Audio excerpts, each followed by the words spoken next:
Мгм.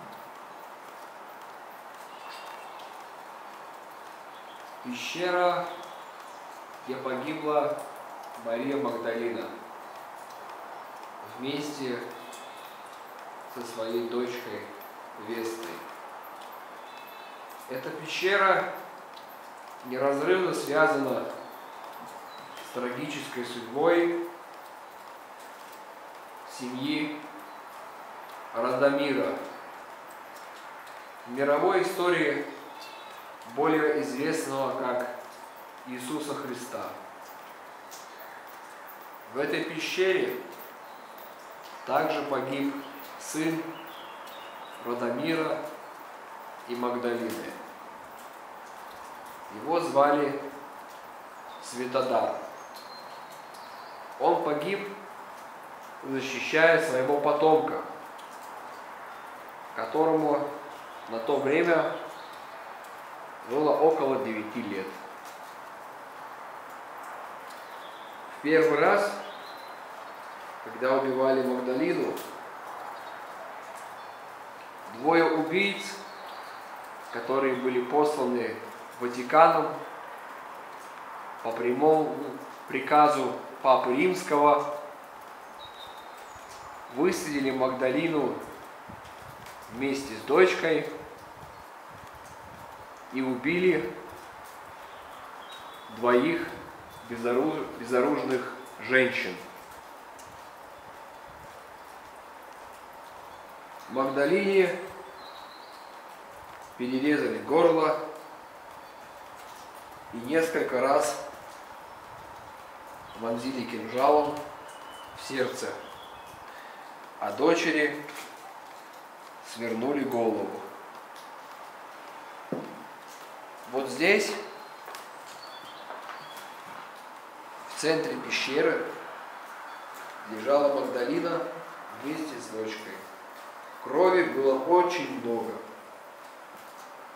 Позже, именно здесь, рыцари храма Радомира стали тамплиерами, когда они собрались здесь и видели Магдалину вместе с дочерью в крови, то они по очереди окунали свои пальцы в ее сердце и чертили на своих белых одеждах красный крест, символ вечной мести за Магдалину и за всех потомков Магдалины и Радомира. Вот эти изображения на стене пещеры — это так называемый Пиренейский Грааль. Грааль — это потомки Христа, то есть прямая линия его крови, его наследники, которых и поклялись защищать рыцари храма. Эта пещера была священной для Магдалины.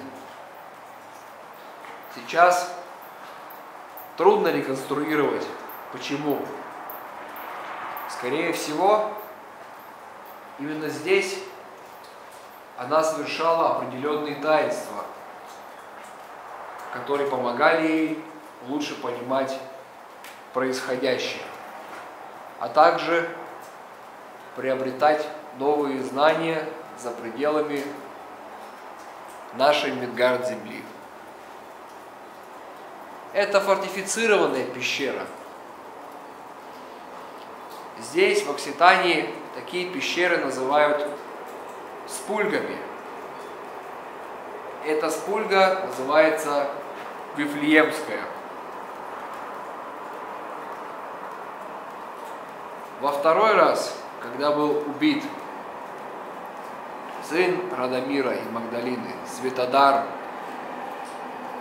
убийцы также выследили его, когда он был вместе со своим юным потомком. Защищая потомка, он встал вот в этот проход, и на какое-то мгновение отвлекся, чтобы посмотреть на Белояра. Так звали потомка. В этот момент подлые убийцы, подбежав, ударили его ногой, и он свалился вот в этот обрыв и погиб. Но убийцы посчитали, что погиб также и Белояр, что не соответствовало истине. Белояр выжил, смог выкарабкаться из этого обрыва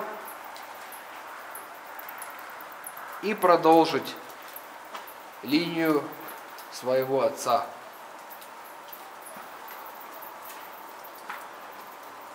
Церковники и современная наука практически ничего не пишут и не публикуют о этой пещере, как будто бы ее нет.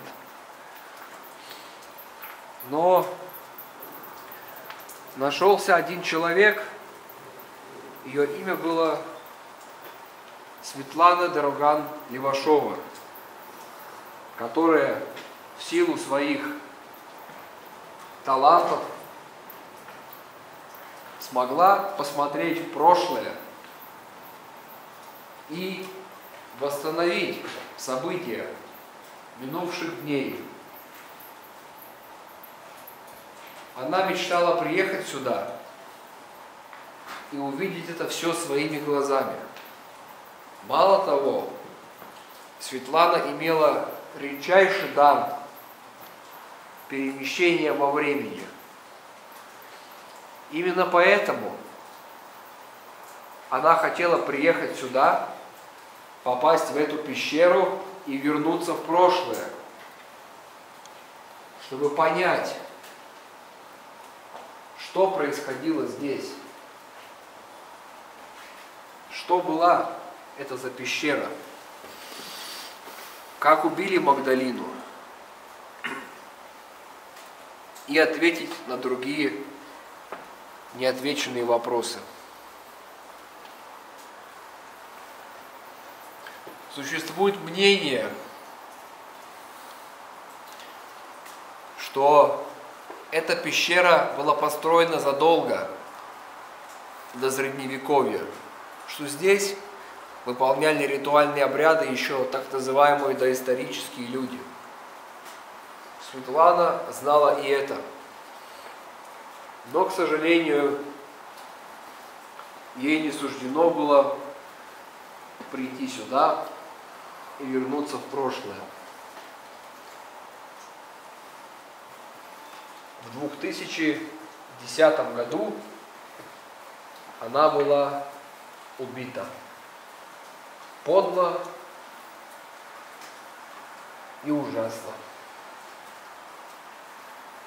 Именно поэтому мы здесь, чтобы немного восстановить в силу наших способностей и возможностей ту историческую правду, на которую пролила свет, несущая этот свет людям Светлана.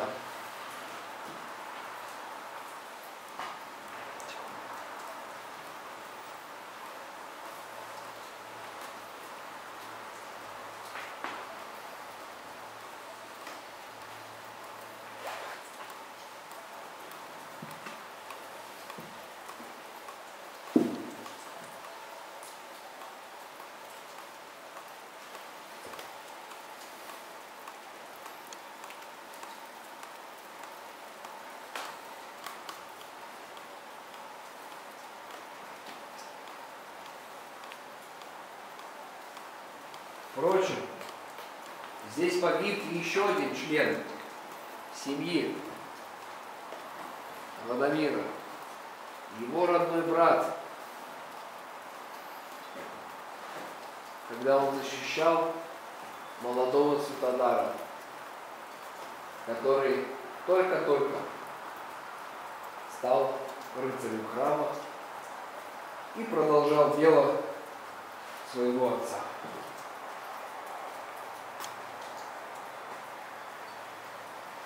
Он был убит ударом кинжала.